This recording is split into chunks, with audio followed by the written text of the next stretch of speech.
মায়ের পাদপদ্মে পুষ্পাঞ্জলি নিবেদন পর্ব। যারা ভোগ প্রসাদ জমা করবেন, যারা মানসিক রয়েছে, যাদের নামটা অবশ্যই নথিভুক্ত করবেন। আজকের দিনে কোনোভাবেই কিন্তু মন্দিরে সরাসরি ভোগ প্রসাদ জমা নেওয়া হচ্ছে না। অনুরোধ করবো মঞ্চের বাদিকে আপনারা সেগুলিকে জমা করবেন।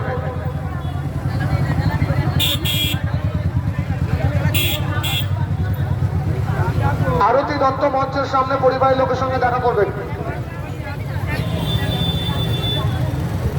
অনুরাধা বিশ্বাস, আপনার ছেলে আপনাকে ভোট করছে, মঞ্চের বাদিকে দেখা করবেন। অনুরাধা বিশ্বাস, রাস্তায় যারা রয়েছেন যে সকল ভক্তবৃন্দ একটু সাবধানে থেকে রিপোর্ট করবেন। অনুরোধ করবো রাস্তা থেকে নিচে নেমে আসবার জন্য। যারা বিভিন্ন গাড়ির চালক রয়েছেন আপনাদেরকে অনুরোধ করবো আপনারাও আস্তে আস্তে আপনাদের গাড়িগুলিকে সামনের সারিতে গন্তব্যের দিকে এগিয়ে নিয়ে যাবেন। প্রশাসনিক প্রতিনিধি যারা রয়েছেন আপনাদেরকে অনুরোধ করবো একটু রাস্তা থেকে দৃষ্টিপাত রাখুন, কারণ অনেক কয়েক হাজার দর্শকের জমায়েত ঘটেছে, কয়েক হাজার ভক্তের উপস্থিতি ঘটেছে। আমরা চাইছি শান্তিতে নির্বিঘ্নে এই পুজোটা অনুষ্ঠিত হোক শ্রী শ্রী শ্মশান কালী মায়ের বাৎসরিক পুজো কুকুর কালী মন্দির প্রাঙ্গণে।